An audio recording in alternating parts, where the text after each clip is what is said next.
श्रीलताज किचनमध्ये आपले खूप खूप स्वागत आहे। आज आपण मँगो लस्सी ही रेसिपी पाहणार आहोत। करायला अतिशय सोपी आहे आणि आता आंब्यांचा सीझन चालू आहे, तर आपणही आंब्यापासून फक्त आम्ररस न खाता आपण वेगवेगळे पदार्थ रेसिपी पाहणार आहोत। आपल्या सर्वांना आवडणारी लहानांपासून तर मोठ्यांपर्यंत अगदी सर्वांची आवडती मँगो लस्सी ही तयार झालेली आहे आणि नक्की करून पहा आणि आपल्या पोटाला अशा कडक उन्हामध्ये थंडावा देणारी आणि हेल्दी टेस्टी अतिशय भन्नाट अशी ही मँगो लस्सी घरच्या घरी नक्की तयार करा। आणि आपण जेव्हा बाहेरची लस्सी खातो तेव्हा अगदी लो क्वालिटीचे आंबे वापरले जातात आणि काही काही वेळेस तर इसेन्स वापरून ही लस्सी बनवली जाते। तर ही रिअल आंब्याची तुम्ही मँगो लस्सी नक्की करून पहा, काय टेस्ट आहे, केल्याशिवाय तुम्हाला त्याची चव कळणार नाही। ही लस्सी बनवून तुम्ही 4-5 दिवस तुम्ही आरामात स्टोअर करून ठेवू शकता। यूज अँड थ्रोचे ग्लास घेऊन तुम्ही त्यामध्ये लस्सी घालून तुम्ही ते सील करून ठेवायचे आहे आणि फ्रीजमध्ये ठेवायचे आहे। जेव्हा पाहिजे तेव्हा तुम्ही ही लस्सी खाऊ शकता। मँगो लस्सी तर तुम्ही नक्की तयार कराच, पण त्यासोबत आईस्क्रीम, मठ्ठा, मिल्क शेक, बदाम शेक या रेसिपीची लिंकही मी माझ्या डिस्क्रिप्शन बॉक्समध्ये दिलेली आहे। तिथे जाऊन तुम्ही ते व्हिडिओ पहा आणि त्याही रेसिपी करून पहा।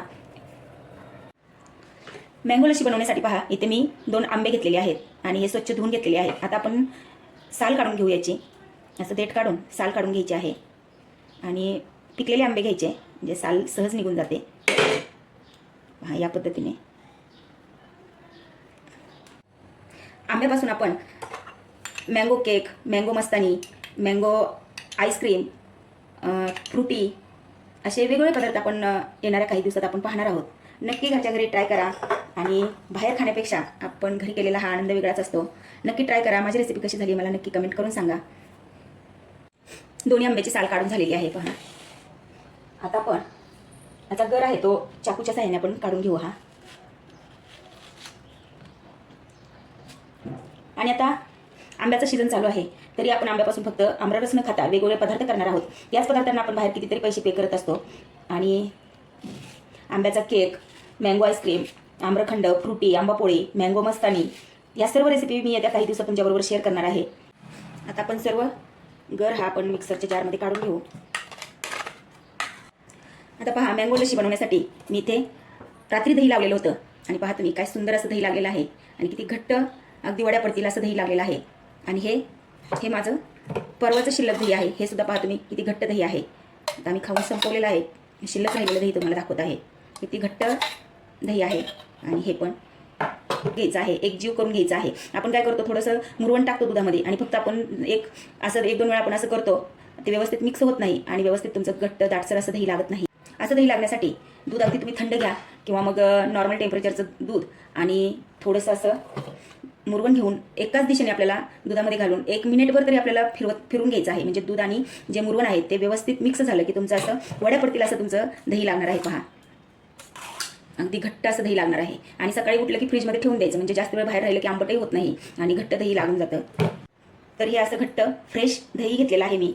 आईस क्यूब घेतलेले आहेत, साखर, विलायची आणि इथे मी गार्निशिंगसाठी मी काही ड्रायफ्रुट्स घेतलेले आहेत, पिस्ता, बदाम आणि काळा मनुका आणि 2 आंब्यांचा आपण पल्प घेतलेला आहे इथे। तर आता सर्वात प्रथम आता आपण हे मिक्सरचं भांडं घेऊन आपण हा पल्प काढून घेतलेला आहे। यामध्ये आता आपण दही घालून घेऊ।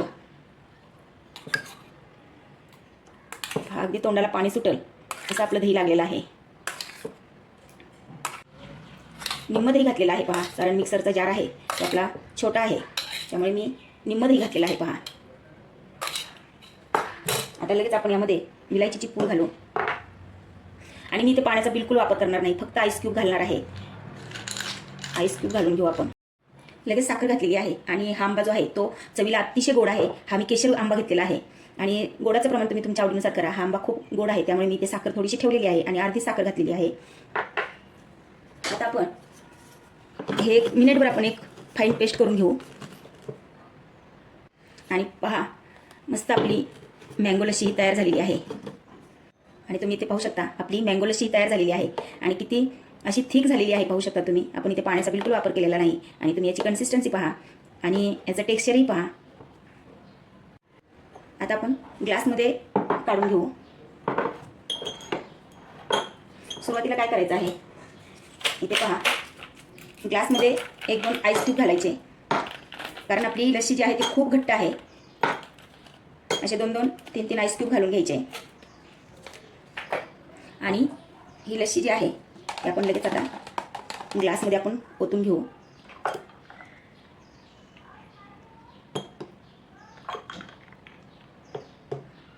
आणि याच ग्लासला आपण बाहेर किती पैसे पे करत असतो पहा.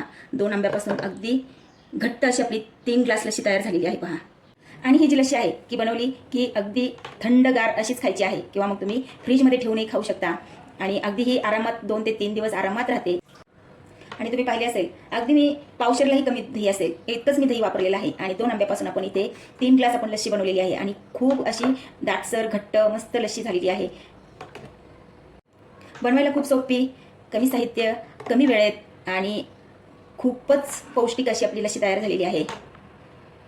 पाहता क्षणी आपल्याला खावीशी वाटणारी ही मँगो लस्सी करायला अतिशय सोपी आहे, तितकीच पौष्टिक आहे, आपल्या पोटाला थंडावा देणारी आहे. आणि ऊन तर खूपच कडक असते, तर या उन्हामध्ये तुम्ही ह्या मँगो लस्सीचा नक्की आस्वाद घ्या. माझी रेसिपी कशी झाली हे मला कमेंट करून नक्की सांगा. माझ्या चॅनलवर नवीन असाल तर सबस्क्राईब करा. परत भेटूया अशाच मस्त आणि जबरदस्त रेसिपीसोबत. तोपर्यंत धन्यवाद.